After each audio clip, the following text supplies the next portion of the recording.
Hey guys, what's going on? It's Scotty from Bungalo Fields here, and today I'm going to be sharing with you my third career Modern Warfare 3 MOB. Now, the reason that you guys have only seen 2 out of my 3 MOBs is because the first MOB that I ever got was on Sam's account, and I didn't really want to use that gameplay, even though it was a great gameplay. I believe it was a 35 gun streak on interchange using the CM901 silencer, and again, the only reason I didn't want to use it was because it was on Sam's account, and I didn't want the gameplay to be under another person's name. So, today, this commentary is going to be about the story of James and the Gobble-Grams. Now, I did this commentary for 2 reasons. One of those reasons being I wanted to entertain you guys, and I wanted to just share another story with you guys because the story of George and Kevin was very well received. The second reason being I wanted to clarify the story with those who heard about it but didn't quite know the details, so this story should clear everything up. Alright, so I'll give you guys a little background knowledge of the story. Every year around Thanksgiving, our school has a program where the teachers sell students little sheets of paper that say, "You're a great friend," and "Happy Thanksgiving." And they sell these sheets of paper for about 25 cents, and what you do is you sign your name on them, you write your friend a little message, and then the teachers deliver them to that student the day before Thanksgiving break. So what usually happens in this program, and what the moral issue with this is that one student gets 9 or 10 Gobble-Grams, and then the rest of the students get 2 or even 1 Gobble-Gram. And this is just wrong because the students that have 1 or 2 Gobble-Grams feel bad about themselves, and they feel that they're not good enough to get enough Gobble-Grams. And then the students that get 9 or 10 start bragging to everybody about how popular they are. And this is just, it's a terrible thing to witness. I've witnessed this before at my old school. They did this with Valentine's Day where some students got nothing and other students got a ton. So what we wanted to do is we wanted to change this. We wanted to change the outcome of this program. So what we did is, on the day of the buying of Gobble-Grams, we told a lot of students, about 10 to 15, to bring in money and buy them for this kid named James. Now, James, he's very cool. I just recently got to know him very well, and I wanted to know him before the Gobble-Gram thing because he seemed like a good guy and everything. So what we wanted to do is we wanted people to notice how good of a guy James was, and we wanted him to be more noticed as a good person. So what we did was we got 10 to 15 people to all bring in money and buy Gobble-Grams for James. And this started off small. We had about, I think, 10 to 12 Gobble-Grams by the first day. But then we started to get more and more people, and we kind of had a snowball effect of getting Gobble-Grams for James. So by the end of the 3 to 4 day sale period, we had about 50 Gobble-Grams ready to give to James. And we told James about this. We said that we were buying him Gobble-Grams, and he said that this was cool. Now, when we turned in 20 to 25 Gobble-Grams at a time to the teachers, all to one student, they got a little suspicious. They thought that we were targeting one student and that we were making him feel bad, or that we were making him feel like he was singled out from a group. Now, this was the exact opposite of what we were doing. We were trying to make James feel good. We told him about what we were doing. He was cool with it, but the teachers didn't know that. So they started coming up to us, and one day they said, "We know what you're doing. We're going to get to the bottom of this." And they wrote all of our names down, and we thought that they were going to do something to us at that moment, but they did nothing.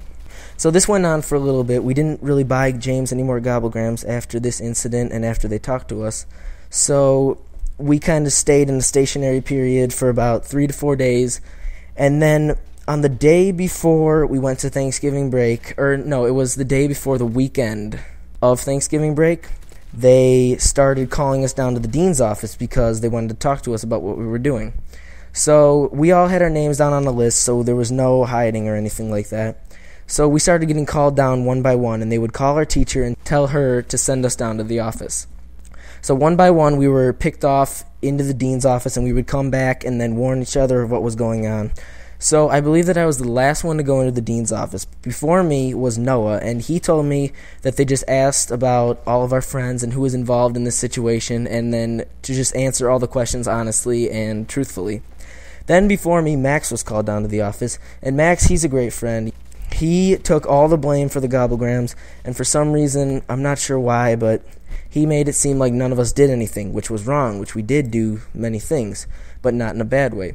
So Max took all the blame, and I just could not stand for that. I knew that he didn't do as much as we all did, and I didn't want him to take all the blame for the incident. So I was both reluctant and happy when I was called down to the office so I could clear up the whole situation and just be honest with everyone. So I was called down to the dean's office, and I remember that I walked into her office, and it just smelled like this excruciatingly high scent of strawberries, and it just made you, like, hallucinate things. So I thought I was looking at, like, a purple unicorn the whole time. My head was bobbing back and forth. I couldn't see straight. I could barely answer her questions. I felt like I couldn't breathe. I don't know why. But the fumes in her office were just extremely repulsive, and I just could not breathe. It was terrible. So, a little background knowledge of our dean. She's a new dean. She just replaced the old dean who retired.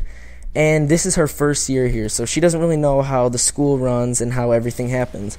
So she's very serious about her job at this point. So she wants to get down to the bottom of the situation. She's not taking any crap. She wants the truth and nothing but the truth.